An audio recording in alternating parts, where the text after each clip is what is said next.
Determinant. ध्यान देना बेटा, आप लोग ना यहाँ पर आ जाइए, सीधे हम ना क्वेश्चंस को ही करेंगे कि क्वेश्चंस कैसे करते हैं। जर्नली आप लोगों ने सीखा है मैट्रिक्स, मैट्रिक्स के अंदर जितने भी एलिमेंट्स लिखे जाते हैं वो क्लोज्ड ब्रैकेट में लिखे। अगर यही चीज लिखनी है मुझे तो मैं क्लोज्ड ब्रैकेट में लिखूंगा 2 4 -1 2। ठीक है, ये मैट्रिक्स, मैट्रिक्स के अंदर जो भी एलिमेंट्स लिखे जाते हैं क्लोज्ड ब्रैकेट में लिखे। But about the determinant, determinant में क्या होता है? डिटर्मिनेंट के अंदर ना ये मॉडुलस रूप, जितने भी एलिमेंट्स होंगे सबके सब मोड के अंदर हो। ठीक है, ये दोनों में डिफरेंस है। अब डिटर्मिनेंट के अंदर जो आंसर आता है वो एक सिंगल नंबर में आता है। मैट्रिक्स के सॉल्यूशन जब भी करते हो मैट्रिक्स के फॉर्मेट में ही आंसर आते हैं। अगर मैट्रिक्स में दो मैट्रिक्स को ऐड करना है तो तीसरा भी जो आंसर आएगा वो मैट्रिक्स आएगा। बट यहां पर डिटर्मिनेंट में क्या होगा, इसके अंदर जो एलिमेंट लिखे गए हैं उस एलिमेंट को सॉल्व किया जाएगा। ठीक है, उस एलिमेंट को सॉल्व करने के बाद एक सिंगल डिजिट में आंसर आ जाएगा। अब वो डिजिट जो भी होगी, 10 हो 20 हो कुछ भी हो, वो डिजिट में आंसर आएगा। मतलब जो भी आंसर आएगा वो डिजिट में आएगा। ठीक है, राइट।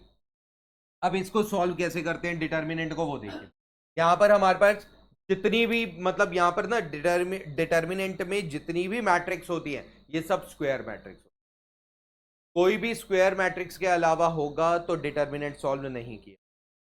ठीक है, नाउ अब इसको सॉल्व कैसे करेंगे? ऊपर वाला एलिमेंट नीचे वाले एलिमेंट से प्रोडक्ट हो। ठीक है, डिटर्मिनेंट के अंदर 2 2 से मल्टीप्लाई होगा। क्लियर? ये दोनों एलिमेंट आपस में मल्टीप्लाई होंगे, -1 × 4। और इन दोनों के बीच में माइनस का साइन, इन दोनों के बीच में सब्ट्रैक्ट का साइन आएगा। जैसे क्रॉस मल्टीप्लीकेशन एक मेथड होता था 10th में, अब वो हट चुका है। उसमें भी जब हम सॉल्व करते थे तो ऊपर से नीचे, नीचे से ऊपर वाला बाद में आता था और बीच में क्या लगेगा, माइनस। अब 2 2 जा 4, यहां पर minus minus +4, the result is 8। Clear, got it? Next वाले का आंसर बताना, क्या करेंगे हम? बोलो ना, सॉल्यूशन बोलो, क्या आएगा? 3 - x² = 3 - 8। 3 से 3 कटा,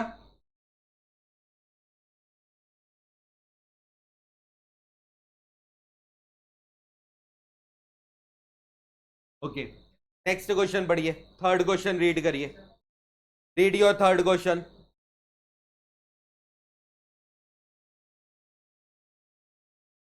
ए मैट्रिक्स दे रखी है। ठीक है, आपको यहां पर, आपको यहां पर बोला है शो दैट करो ये दोनों के दोनों आपस में इक्वल हो। ठीक है, या 2 × a बोला गया है और बाद में डिटर्मिनेंट लगा है, तो ये जो 2 होगा ये स्केलर मल्टीपल कहलाएगा। ये 2 क्या करेगा, मैट्रिक्स के अंदर हर एक एलिमेंट को 2 से मल्टीप्लाई करा देगा। ठीक है, तो हमारे पास क्या आ जाएगा बेटा, 2, पहले मैं LHS लिख देता हूं। 2a करना है तो 2 × 1 2 4 2, that is 2 4 8 4। Now determinant of 2a निकालना है तो यहां पर डिटर्मिनेंट आ जाएगा। यस, कैलकुलेशन बताओ कैसे करेंगे? 2 × 4 8, -8 4 जा, द रिजल्ट इज -24 आ गया। Clear, right. अब RHS सॉल्व करिए। RHS में क्या दे रखा है, 4, डिटर्मिनेंट ए, यही तो दे रखा है आप लोगों के पास। ठीक है, तो पहले हम डिटर्मिनेंट को सॉल्व करेंगे, बाद में 4 से मल्टीप्लाई करेंगे। तो हमारे पास आ गया बेटा 1 2 4 2। आपके पास क्या आ गया यहां पर, 2 - 8, यानी कि 4 × -6 -24। LHS equals to, hence prove this question. आया, सबको क्लियर हुआ? ऑल 3 पार्ट्स करिए, फिर आगे कंटिन्यू करते हैं।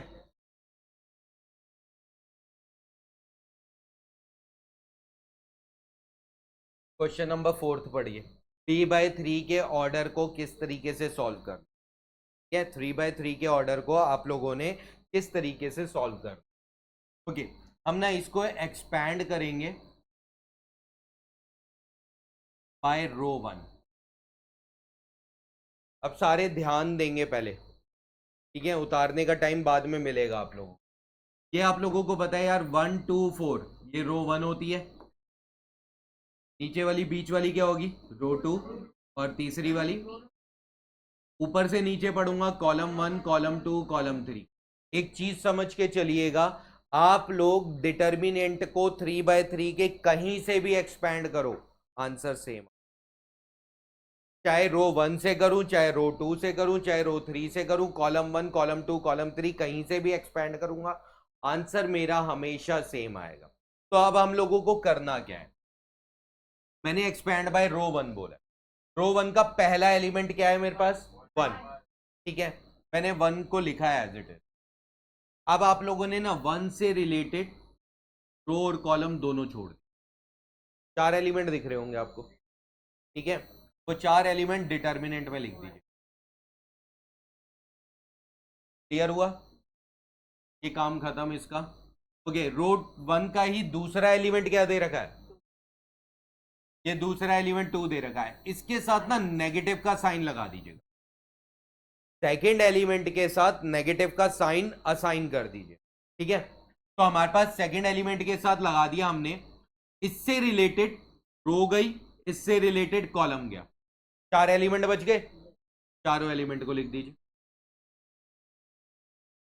नेक्स्ट एलिमेंट, नेक्स्ट क्या दे रखा है रो में, प्लस का 4। अभी आप लोगों को बताऊंगा कि माइनस कब लगाना है और प्लस कब लगाना है, ठीक है, प्लस का 4। अब इससे रिलेटेड रो और कॉलम दोनों गए, 4 एलिमेंट दिख रहे हैं, ठीक है। अब 2/2 का तो मल्टीप्लीकेशन आपको आता ही है भाई, 3 को इससे करा, 1 को इससे करा, ये तो 0 ही आएगा। ऊपर से नीचे जाऊंगा, 3 इंटू 0 जो होता है, माइनस 1 इंटू 0 0 ही होता है, 0 में 0 गया, 0 ही बचेगा। सेम हेयर यहां पर भी करूंगा तो ये भी 0। नेक्स्ट 4, यहां पर क्या होगा, -1, माइनस ऑफ 4 इंटू 3, क्लियर हुआ, -13 इंटू 4, -15, ठीक है। अब मैंने अभी एक्सपैंड किया रो 1 से, रो 1 में एक एलिमेंट हम लोगों ने लिया नेगेटिव, 2 एलिमेंट लिए हमने पॉजिटिव, ठीक है। अब ये डिपेंड करता है कि 4 एलिमेंट ऐसे होते हैं पूरी मैट्रिक्स में, यहां पर 3/3 में डिटर्मिनेंट में, जहां पर 4 एलिमेंट के साथ माइनस का साइन लगता है, बाकी 5 एलिमेंट के साथ पॉजिटिव साइन लगता है। तो वो 4 एलिमेंट कौन से होते हैं पोजीशन वाले, एक ये नेगेटिव है, एक नेगेटिव एलिमेंट ये होता है, एक नेगेटिव एलिमेंट ये होता है, और एक एलिमेंट ये होता है। इन चारों के साथ नेगेटिव साइन लगेगा। हाँ, अगर जैसे ये -1 दे रखा है तो भाई ये +1 हो जाएगा, साइन बदल कर ही यूज करना है इसका, माइनस से मल्टीप्लाई करना ही है। ये 4 पोजीशन है जिन पे नेगेटिव आता है। अब ये 4 पोजीशन पे नेगेटिव आता क्यों है, का रीजन भी समझिए।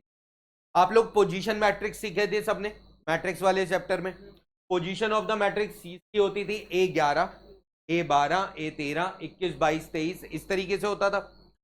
यहां पर कौन सी पोजीशन होती थी, इन दोनों को ऐड करना नंबर को, ऑड नंबर, दोनों को ऐड करने पे क्या नंबर आया, ऑड।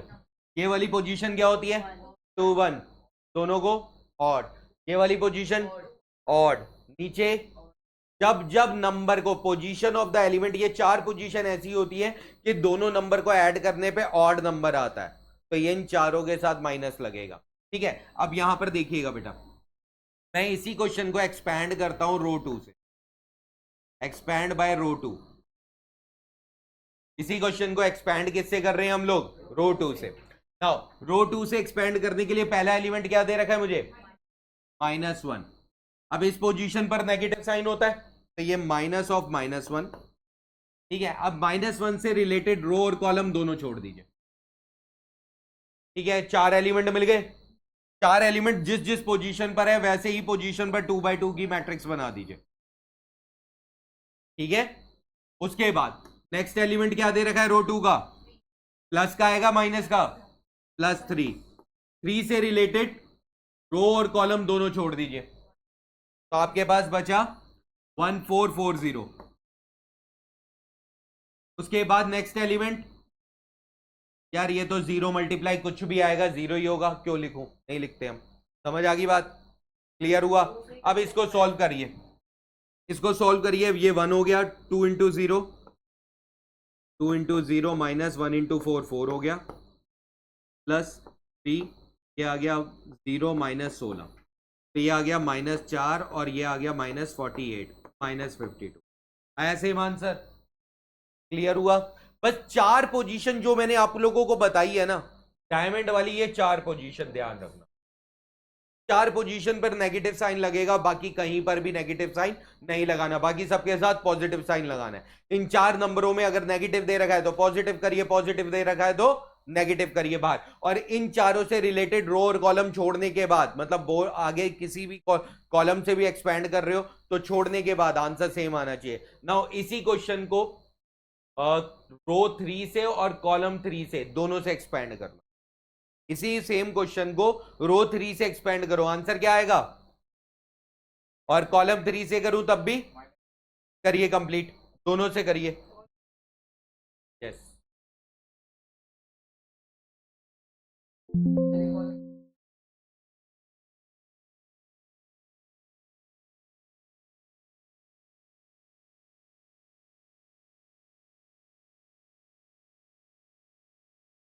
बस ये ध्यान रखना, जब कभी भी हम एक्सपैंड करते हैं तो एक्सपेंशन का ना लिखा जाता है कि भाई मैं किस रो से एक्सपैंड कर, ठीक है। तो मैं रो 1 से एक्सपैंड कर रहा हूं, कॉस टी,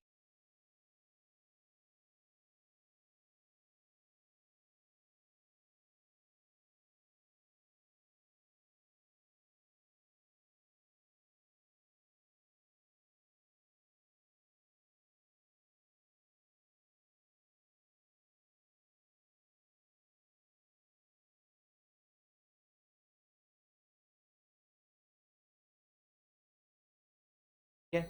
और इसके ना लेफ्ट में एफ टी जरूर लिख देना, बिकॉज आप एफ टी का ही तो रिजल्ट निकाल रहे हो ना यहाँ पर। ओके जब इसको मल्टीप्लाई करेंगे तो टी स्क्वायर, माइनस में टी इंटू 2t करूंगा तो -2t। और ये ना ध्यान रखिएगा बेटा, बहुत सारे स्टूडेंट ना यहाँ पर जो भी सॉल्व करते हैं ना टी, उसको मल्टीप्लाई कॉस टी, कॉस के थीटा से मल्टीप्लाई कर देते हैं। ये करना गलत है, ये करना इसलिए गलत है क्योंकि ना कभी भी थीटा चेंज नहीं हो। अगर इसका कॉस का थीटा टी दे दिया तो टी दे दिया, ये जितनी भी वैल्यू है ये स्टार्टिंग में आने वाली वैल्यू। तो हमारे पास t square minus 2t square, ये आपके पास आ जाएगा 2t sine t minus 2t sine t, आपके पास कट गया 0 ही आएगा, एंड यहाँ पर आ जाएगा 2 sine t minus t sine t, ये पूरा कट गया। यहाँ बचा आपके पास minus t square cos t, और वहाँ बचा आपके पास टी साइन टी। ये एफ टी की वैल्यू आ गई, सबको क्लियर हुआ एफ टी की वैल्यू। तो एफ टी की वैल्यू आने के बाद अब आप लोग ना यहाँ पर करिए क्या, लिमिट जो गिवन है हमारे पास, t goes to 0 f t upon में t square, f t upon t square. Now limit f T,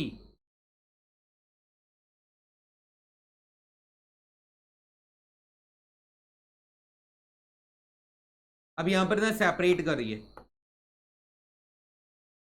T square cos t upon t square करूंगा तो क्या आ गया माइनस कॉस टी, और यहां पर आ जाएगा साइन टी अपॉन,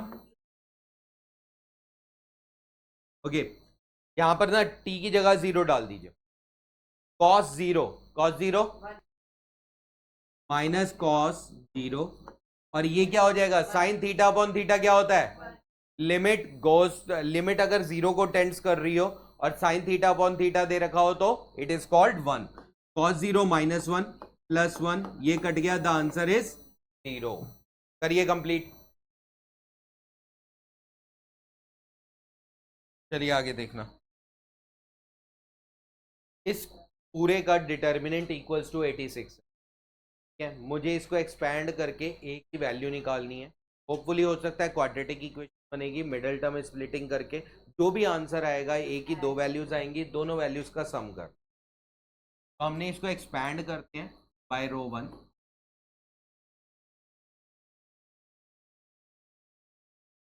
1 1 से रिलेटेड a4 -1 बीच में आ गया +2 0 -1 2 and 5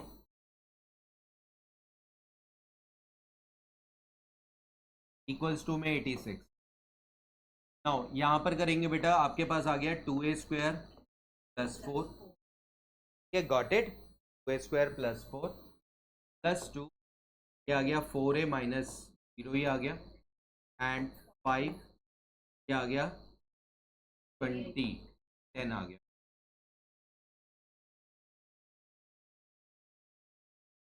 okay, 2a² + 4 + a + 40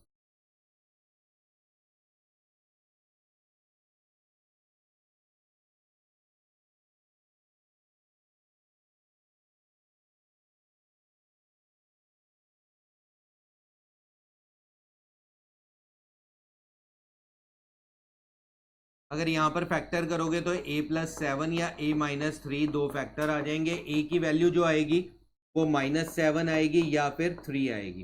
now इसका सम निकालना है मुझे, तो -7 + 3, the result is -4। -4 is the final answer, और फाइनल आंसर इज -4। सम करके करिए कंप्लीट।